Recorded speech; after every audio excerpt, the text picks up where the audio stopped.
Once again, bantwana baNkulunkulu sithathele thuba sibonge emveni kokuba sesifundile izifundo namhlanjena kuleli langa lalamuhla sifundile kweqala kuPsalm 25 from verse 1 to the end.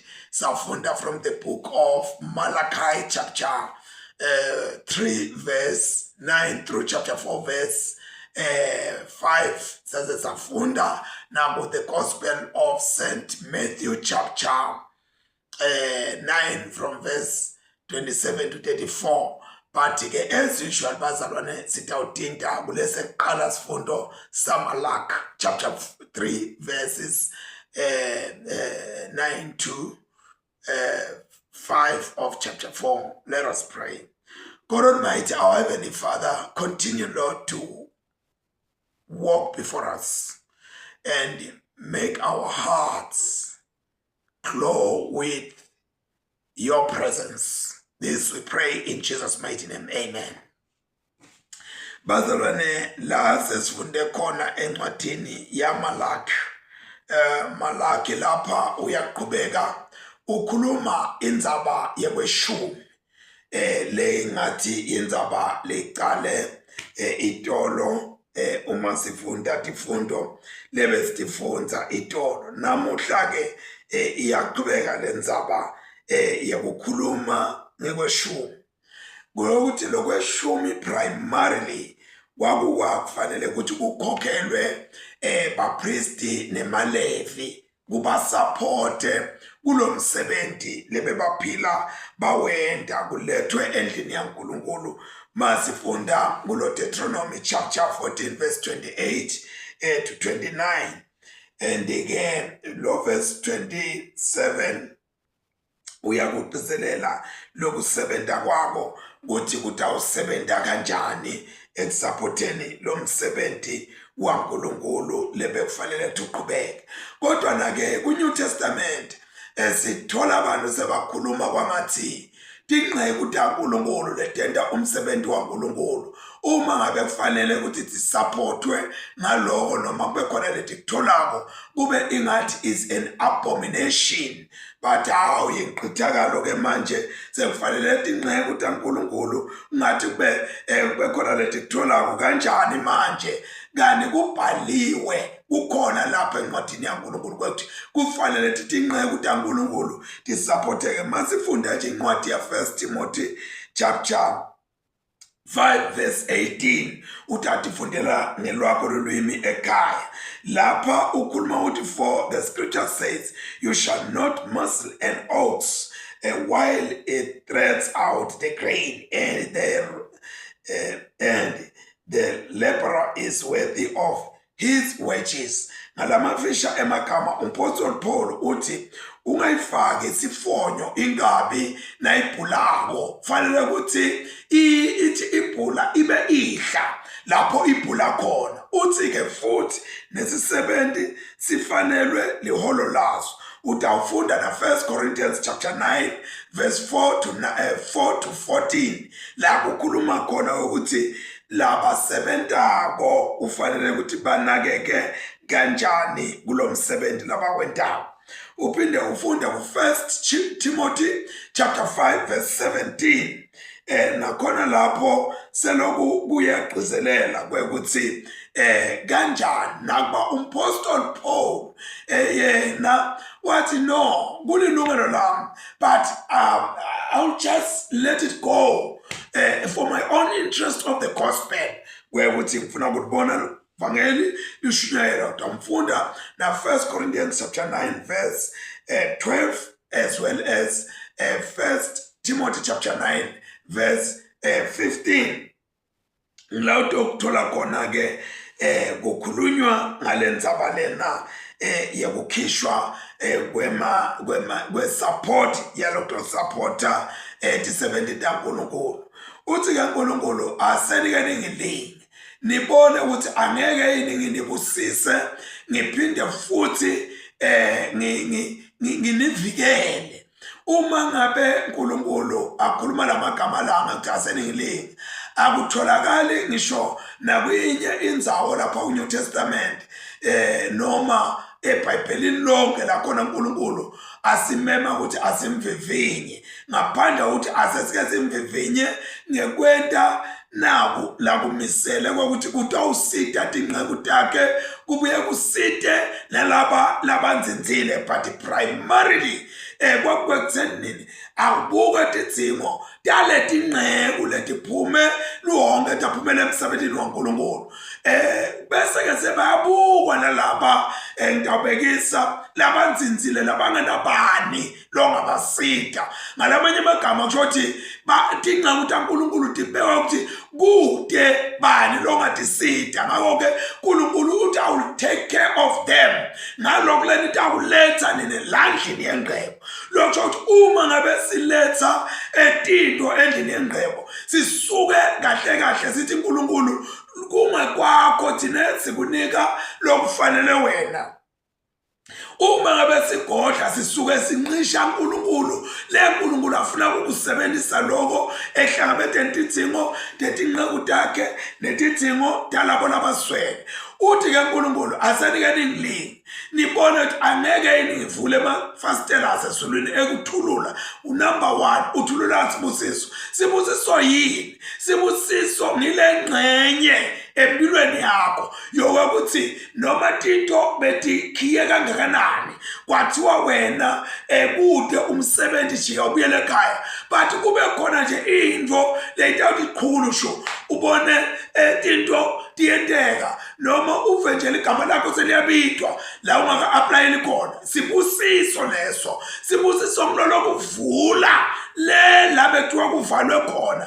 akusinto netimoto akusiwo lamakhaya akusiwo labantwana kodwa sibusiso ngilesivula labeqatsha ukuthi wena angeke ukhone ukungena khona lokuphila esifene besiphethe lokukhululwa emimoyeni lemibi sibusiso leso lesivula lapho ukuthi wena ubese uthola lokho asiso sibusiso bese timoto emasimu tindlu kodwa lokho kungumphumela wesibusiso bantwana bangumphumela wesibusiso sonke uthi uNkulunkulu utosinika thine lesibusiso lesiletha imiphumela amen kwesibili uNkulunkulu ukhuluma ngeprovision kwekuthi lana uNkulunkulu utophinde futhi asiprotect kule provision kune protection kwethu uNkulunkulu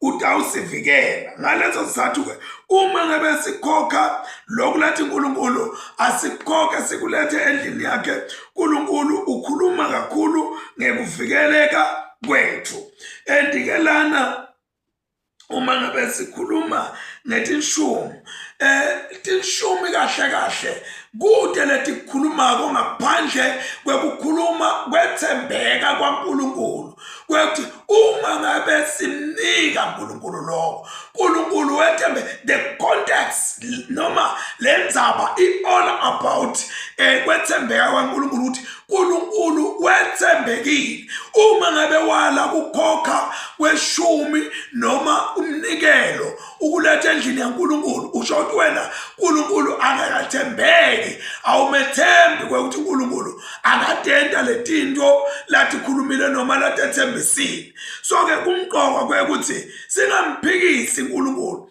ngoba kungakhokhi lokho lathi uNkulunkulu asikhokhe kuthi endlini yakhe sisuke siphikisa kuthi uNkulunkulu angeke ukhona kungiphilisa angeke ukhona kunginaka angeke ukhone kwenta lokho nalokho so ke sisuke siphikisa ngalamafishane emagama kwathi uNkulunkulu angeke akhone kukwenta lokho uthi ke uNkulunkulu uyathi ngisho nasemasimini uma ngabe sikanje sethembeka saletha lokho ekufanele sikulethe uNkulunkulu uthi uNkulunkulu ngiyawuvimba ngisho tilokatanyana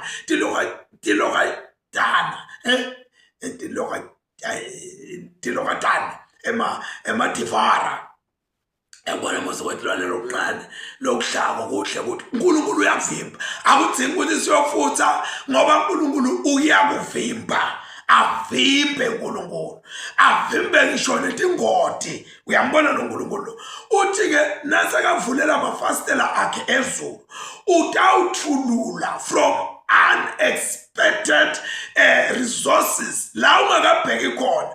Ubayibuka lendzaba uyifundela phana ku 2 Kings chapter 7, utawubona uNkulunkulu aprovide ngendlela lemangalisako kwekuthi naNkulunkulu so uyathulula naNkulunkulu so akusiwa kwethu ukuthi sibenzela ukuthi sihlupheka sithi amaqaba utakwenta kanjani uNkulunkulu sithi amakupredict lokho into yaNkulunkulu no kwethu kuyekela nje talenta akusiwa kwethu ukuthi sibe worried kwethu uNkulunkulu utakwenta kanjani lokho kuyekela etandeni takhe ente uNkulunkulu njengoba ethembekile.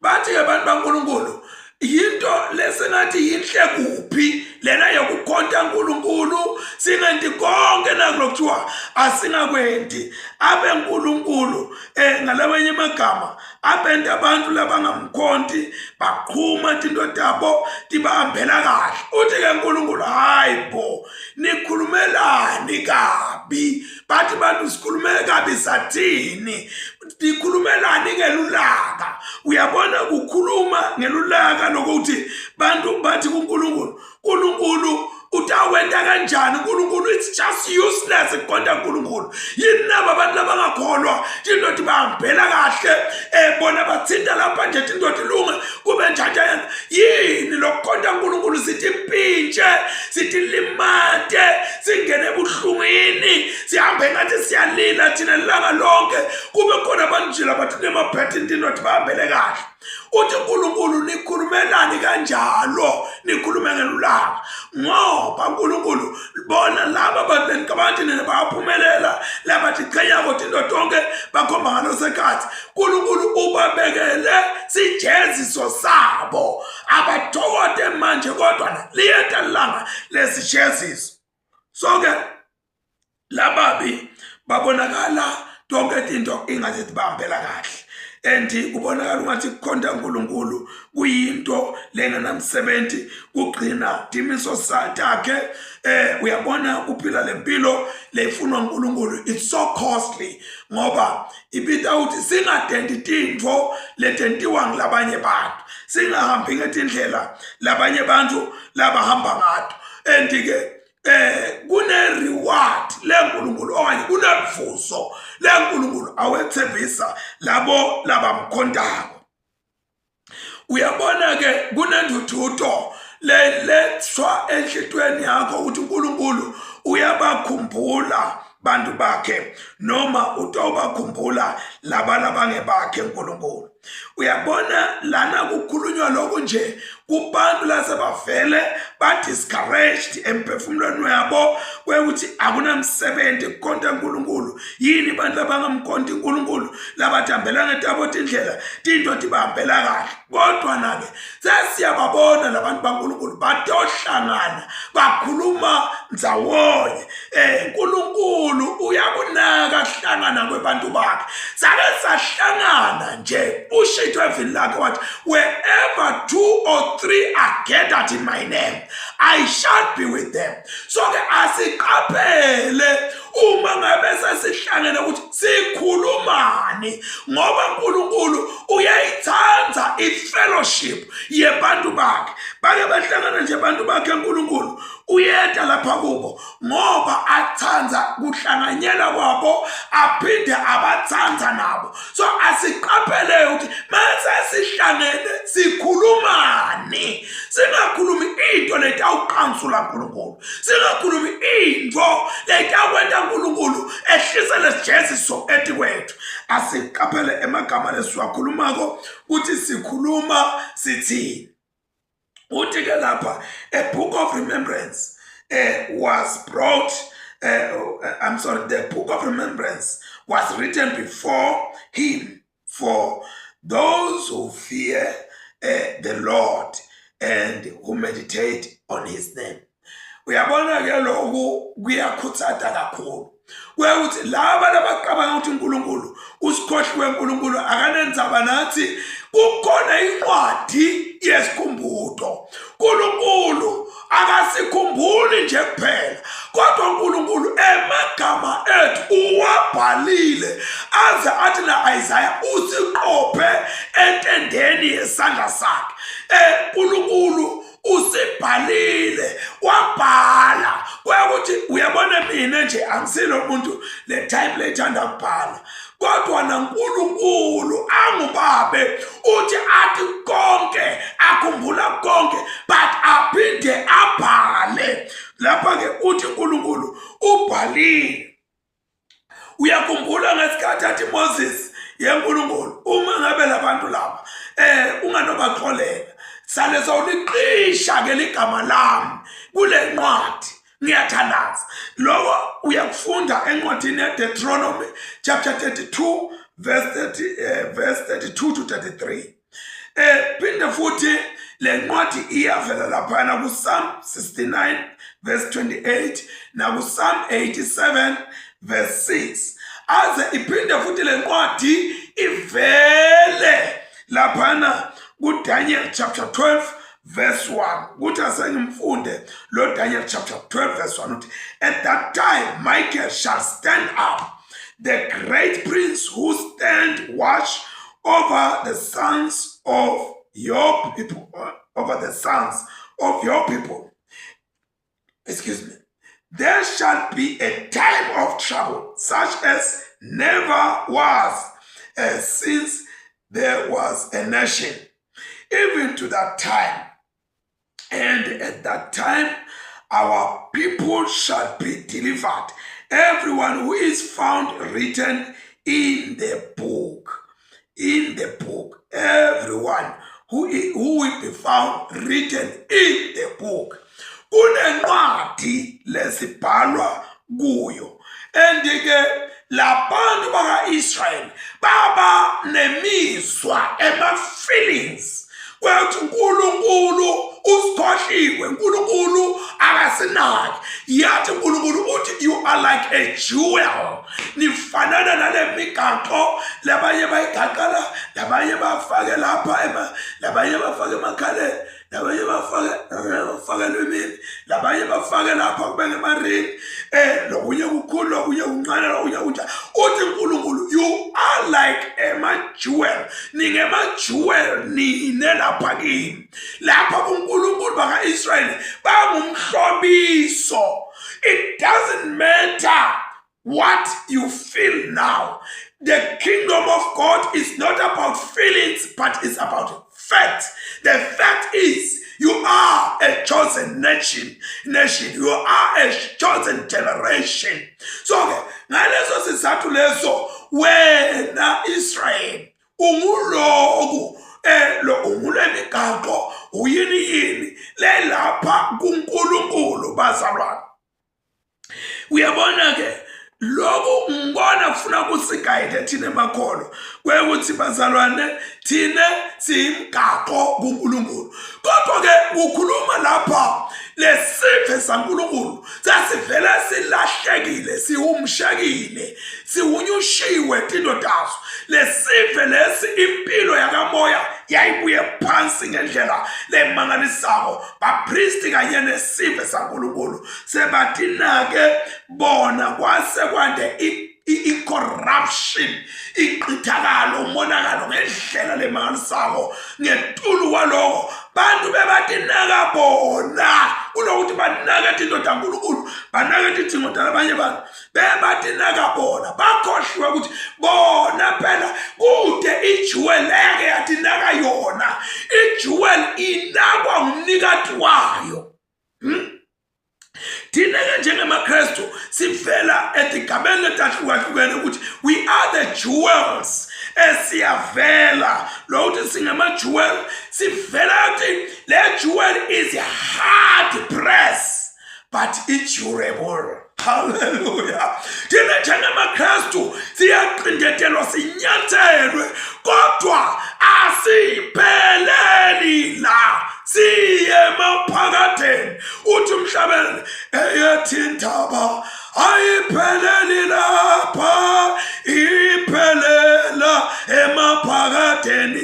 Uyabona ngibona noma ungathi uyangibulala namuhla, noma ungathi namuhla wentani kimi, angapheli. I've just faded from your eyes. Ngiqhubeka nempilo. Ungabona ithilivi laNkulunkulu, lolo phila akholwa nguNkulunkulu ayufa naphakade uyaphila. So we are durable. Hallelujah. Asifanana namaPetro kuthiwa are durable, kodwa na ukhande ukuthi seliphelele sengifuna ngiyofuna leni. Thina we are durable, siphila la siyophila naphakade.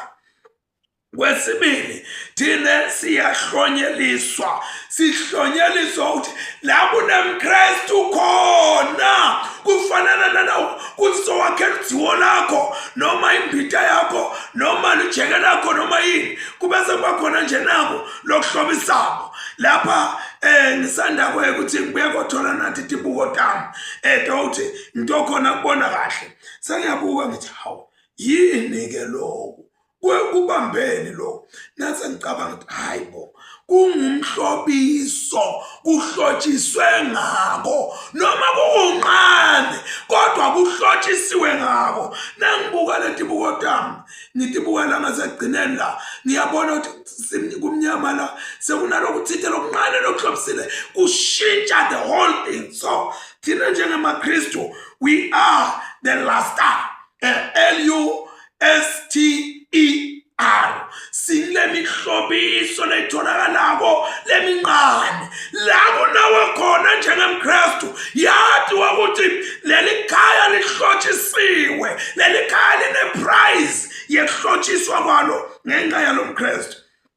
Thina maKristu sihlotshiswa ukuthi we are just rare, rarity. Sivela njengedayimane, into le can't get. Nangabe kube nemKristu kuleyo ndzawo, I don't mean bantu bema-prize labathathe ema-prize. I don't mean bantu abaphila njengebantu belive ubese thi ngesonto sebaphethe etiphambano bafake bokhololo, baphethe timpahla tenkonzo, baphethe amabhayibheli nemacilongo nabothayi. Cha, I don't mean those people. I mean the people who are diamond, the people who alone made for God's glory. Thina sentiwe nguNkulunkulu, emaKristu entiwe nguNkulunkulu.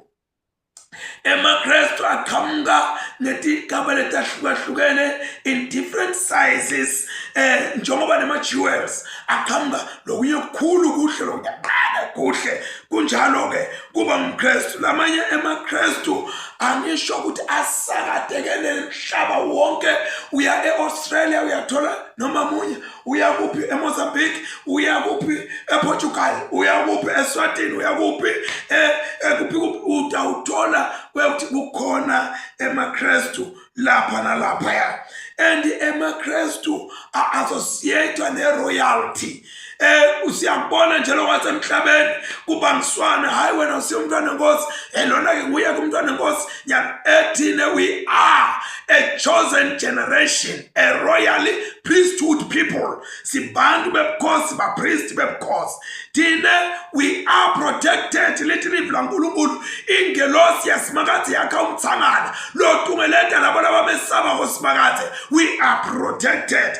Thina kulesi yesikhathi kukhona longa kuzubathi nokubabona because they are hidden and they are not discovered, they are undiscovered. Kodwa bangiwo emaKristu labafanana nabo bani naye indoda lehamba yokuqela esidumbu saJesu uze ithi ngqwaba kahle. Thina labanye bethu balamaKristu they are not yet polished. Ubonile itolo ukukhulume ngale refining fire, ngakhuluma ngale laundry machine. Labanye basawongeniswa lapho, labanye basawufakwa emlilweni kuze kuthi kutophuma lokuthingekile kuthi babe ngiko. Kodwa isikhathi lakhona lilayini lokwehlukanisa the righteous and the wicked litaba very clear, kubonakala ukuthi bani umbani. Namuhla kusengabonakali lesiyawuba ngiko. Uthi ke lo mbhali lapha chapter 4 liyawuphuma lilanga lekulunga. Oh my God, liyawuphuma lilanga lekulunga, liyawuphuma lelilanga leli liphethe tinto liphumela luhlotshana loluthide lwebantu. Lokhu-ke ngibona lokuyawuletha resolution yalabantu labangalunganga, labantu lababi, ngoba maliphuma lelanga lekulunga liyophuma litokwenta tinto kubantu bakaNkulunkulu. Kwamanje angisho ukuthi kuyadiscourage ngempela kusiqede amandla kubona abantu lababi baqhuma basiphethe emisebentini kumloka naloke, but angisho lokho ukuthi liyeta lilanga lekulunga liyawuphuma, noma labanye babenze bayokufa selokuba ithi indoda bahambela kahle nawe uziyokufa selokuthi indoda ikahambela kabi. Khumbula Hagari na Zechariah bese kuphele over 100 years baprofesayini lokho atovela Malachi atobakhumbuta abantu ukuthi hey, khumbulani ukuthi liyeta lilanga lenkosi leliyawuphuma liphethe lokuhle lelitakwenta borong babe right. Namuhla sibonakala si-wrong, namuhla simangalelwe tinkantolo, simangalelwe endlunkulu, simangalelwe kuphi sibekwe amaqala lesingawadi, kodwa liyeta lilanga laNkulunkulu leliyawuphuma lenta the wrong abe right kulabana bakhonta uNkulunkulu, liba reward ngalokuhle noma libavuse ngalokuhle. Uyabona mawufunda incwadi yaMalachi chapter 3 verse 2 to 3 litshela ngemlilo. Lo mlilo loyo is the refining fire losusa tonke tinto letingqolile letimbi empilweni yami ngishe kani akushiswa mina kodwa kushiswa nathi tinto letimbi letingathingeke empilweni yami.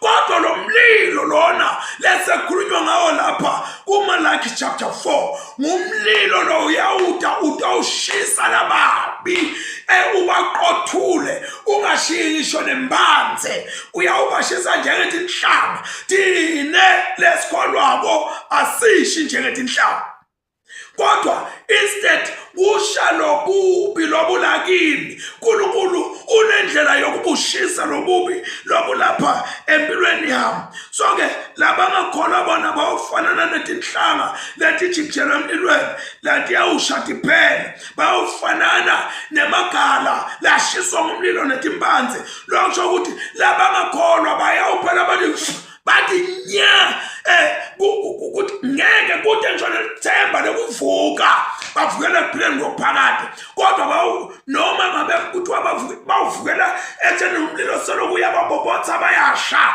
kude lokuyake kuphume kubo. Bangaqabanti hayi sitawusha peketari untondon purified water lingale umlilo ukuthi sitawusha sibeza kude into lenjalo utawusha ingunaphakade wangena nje usha ingunaphakade.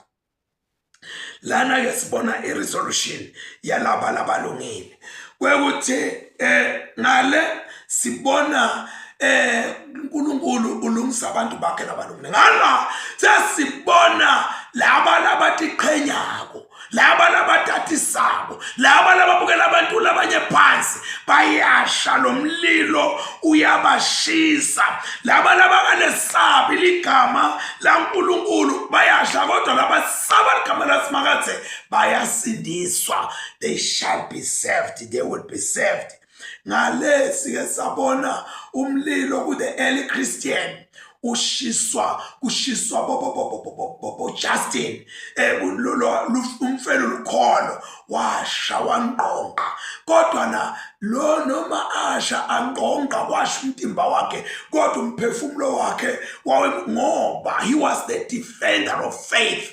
But wena lo defender tinto takho talamhlabeni letiphela letibhubhako uyawuphupha njengato.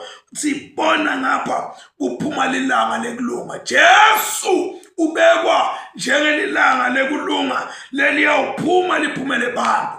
uNkulunkulu yena uhlavetwa like a planet noma avetwa like a star. Nanti planet ngisho ukuthi uvetwa njengelilanga. Ilanga is one of the planets. Avetwa njengenkanyeti. So that ifundela ke lapha ekhaya Psalm 84 verse 11, Emahubo 84 verse 11, Isaiah chapter 60 verse 19, Revelation chapter 22 verse 16. uze ufunde na Book of Numbers chapter 24 verse 17.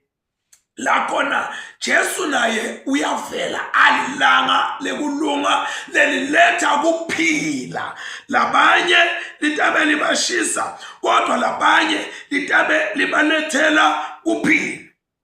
Lana ke siyabona ukuthi Jesu ngesikhathi eta emhlabeni wake wangena ngaphansi kwalelifu lemadima lebusha athothombe ashela bani mine nawe ngesikhathi akhafulelwa ashaywa agwazwa abethelwa afa lapha emnqamlezweni. Jesu beka kwentela mine nawe kodwa nyalo makabuyako Jesu utawukuta aphume anjengelilanga lekulunga le imisebe, the beams, the rays, the beams, imisebe yalo nalikhanyisa lelanga leli litabe liletha kuphila kubantu, liletha tibusiso kubantu, liletha imvula kubantu lehlukile. So ke litawuphuma lelanga leli lilethe intokozo, lilethe kuphila, lilethe kupheleliswa. Uma ngabe kunebantu who feel I'm sick, this day will bring healing. If there are people who feel I've lost joy, this day will bring joy. If there are people they feel I'm not whole, this day will bring holiness. Pheleliswa. La khona umuntu awupheleliswa khona kuthi angisho ukuthi leli langa leli letawuphuma alina udinga lokunye lona lodwa litabe liletha khanya nemfudumalo maliphuma leli langa leli lithi ke laliphuma leli langa thina lesikholwako thina lesiba Jesu siyawutshekula njengamathole esibaya lebeseloku avalelwe esibayeni siyawubese siyaphuma siyatshekula hey bazalwane siyatshekula sijabule kuthi labangakhona lebebathi qhenya labanetimoto labanaboma emplane labangakholwa labanemave labanemiqebo siyawutshekula ethi kwabo bona bayawuguquka ngalelo langa lelo babe idasti ngaphansi kwetinyawo tethu. Namuhla singabonakala basipite ngemagama othi awusuka lesithithibala suka lento lengena lutho lena ungathini ungena lutho yena uNkulunkulu ngoba ambusisile ambusisela ukuthi akanake mina lengena lutho abese uyagijima uyathi qhenya ngami letinto lotiphethe dami nami ngoba uNkulunkulu bekethembe ukuthi utangabela kodwa wena ungibona ngiyinto lengenamsebenzi. Baze bathi abanye hawu labafundisi laba abasibo abafundisi imbaba nabasibona sihamba ngetimoto hey le moto ugcwele imoto lekakho nje le moto yananga umfundisi lohamba juluka nokwimijuluko uthi uhamba umqwenza uhluleka kumnika uthi bekele emqebo ngale ezulwini ukuthi uNkulunkulu wathi wena waseva inqeku yami sikaseva ukuthi wakunemqhele leyayinikwa abantu wetha umfundisi wabona sekuselena nagogo kunalomnqane nalomkhulu wathi umfundisi hawo lona wami lo wami noma kanjani bathi nabantu bayasondela lapha yana wabona umfundisi kuthatha umqhele hlisi ugogo wamangala umfundisi hawo kwentekani fanele lo mqhele utekimi wathi uNkulunkulu qha lo gogo lo nawuphuma wena uhambela abantu bekakuthandazela lo gogo lo beka kwentela nawo enta nawo uthi nawubeka tandla kulabagula baphile uthi ucela ukuthi bona kwenteka wakungenxa yemthandazo yalo gogo lo. So ke uma ngabe siqitha isikhathi sethu namuhla sinake tindzaba taNkulunkulu sinake ukuthi tinto taNkulunkulu tenteka kanjani ngaleso sikhathi leso uNkulunkulu usibekele imivuzo lemikhulu ezulwini. So ke kutawuphunywa kutshekulwe lababi batoba ngaphansi kwetinyawo tethu. Uyabona lento lena iyangibusisa lo ukuthi namuhla thina silapha esibayeni siboshwe ngetinzambo kwekuthi asikhona ukuphuma kodwa liyeda ilanga lephuma lekwethu sitshekule yini lena lesibophile namuhla yasibophela la sikhona khona idono tethu dono tami lengitentile before my past sins. Yini lana lengibophile mina ngiboshwe i-unbelief kulesi yesikhathi kwethi kukhona into lenhle ngathi kholwa kahle kodwa manje phuma lelanga lekulunga leyophuma lishise my past sins leyophuma lishise my unbelief bese ke sengiyajekula namuhla letho into letho diyangibamba bathi bantu hawu bozumba masitshelani bozumba nami ngivele ngisho ukuthi hey Nkosi yami Nkosi ngithethelele kodwa khona lilanga lelidaba leliyawuthi naliphuma lishisa tonke letinto bambone Zoom ajekula bamangale ukuthi kwente njani kuphume lilanga lami. So ke bazalwane kukhona inqubekela phambili kukhona uqhuma lokutawuda nalelo langa and lelanga leli litawuletha intokozo lehambisana nenkululeko we will enjoy on that day and our enjoyment will come with liberty. Ngalelanga leli nalifika lelanga lethu siyawukhuluphaliswa siyawuqhuma etintweni sibonakala siphumelela siqinile namhla ngihamba ngathi ngiteke liyeta langa lami lekuqiniswa ngoNkulunkulu liyeta langa lami nalelo langa lelo ngitabe ngi-enjoya i-victory yaNkulunkulu empilweni yami kuko konke lokuthi yibe namuhla uNkulunkulu utawungenta ngi-enjoye on that day. Lapha ke sibona emagama ekuconcluda with the Old Testament kuthi khumbula umthetho waMose kumqoka ukhumbula umthetho waMose. Lapha lombhali kunetinto letifishane noma letincanyana nje leti few letingama prophetic words from the Old Testament le Malaki ati kukhumbuleni lokho.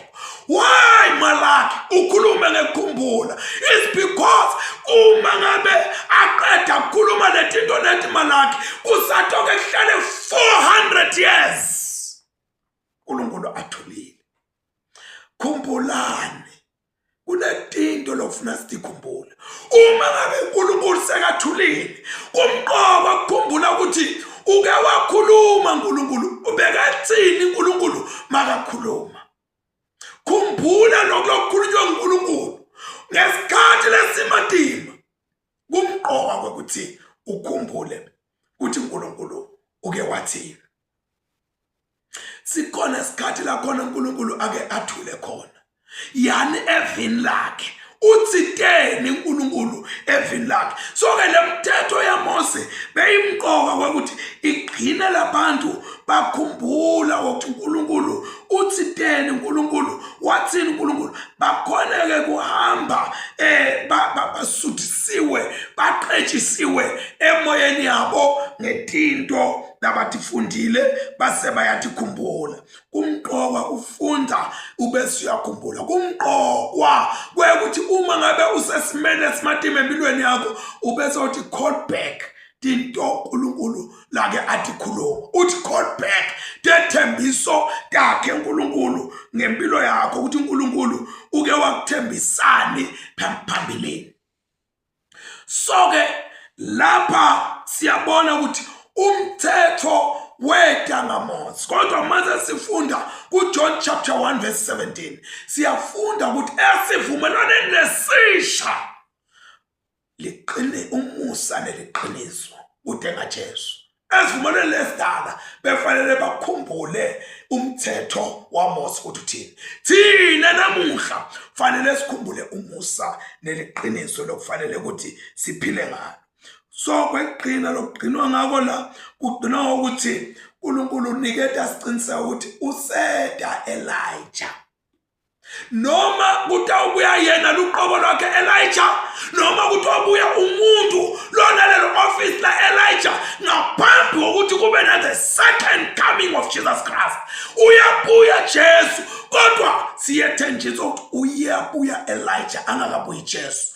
Utawufika Elijah, ufikile John as a figurative representative of Elijah.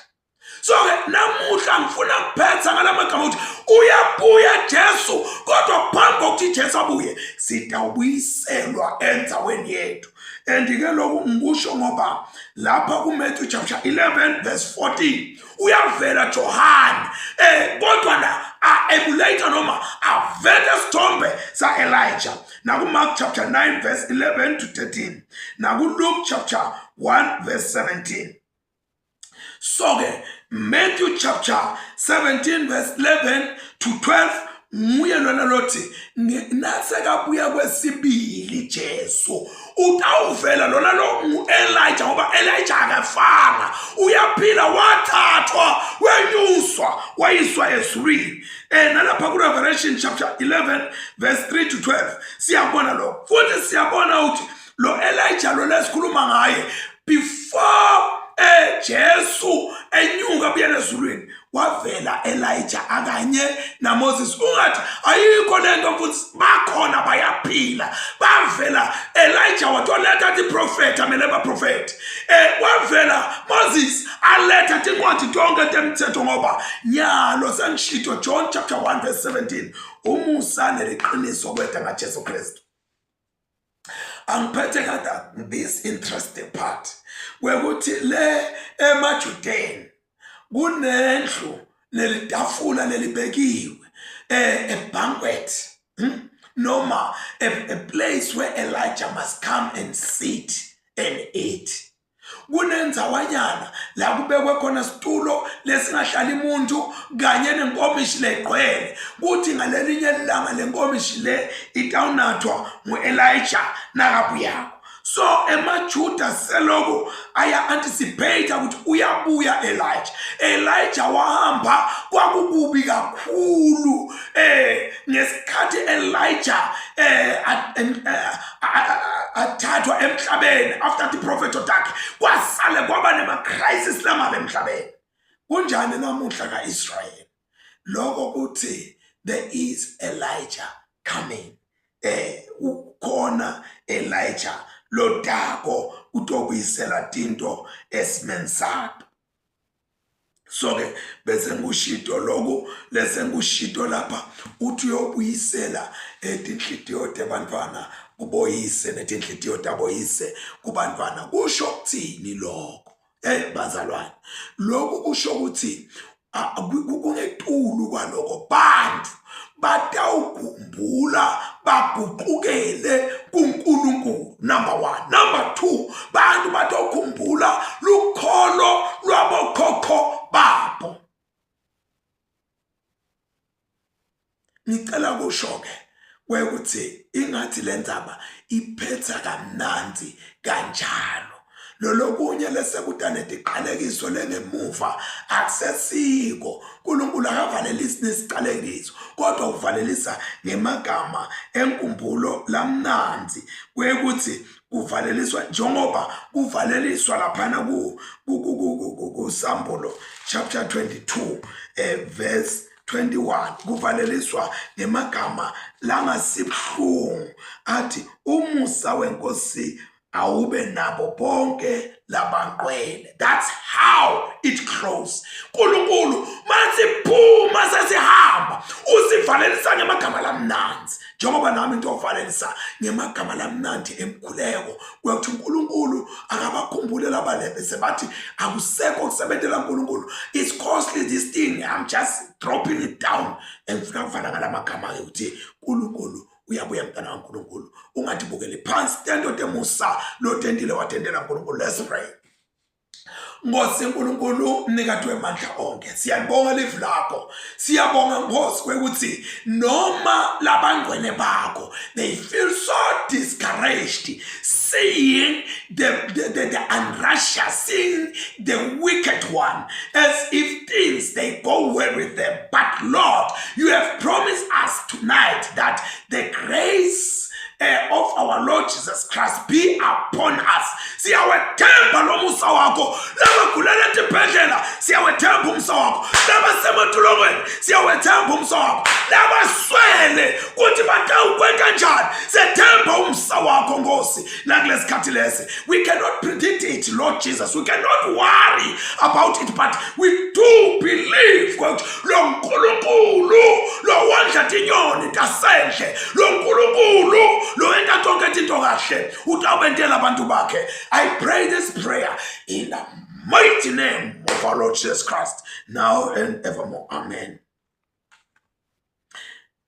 The peace of God that passes beyond all understanding will keep our hearts and our minds in the love and knowledge of God and of His dear Son, our Lord and Savior Jesus Christ, and the blessing of God Almighty, Father, Son, and the Holy Spirit will remain with us all now and forevermore. Amen.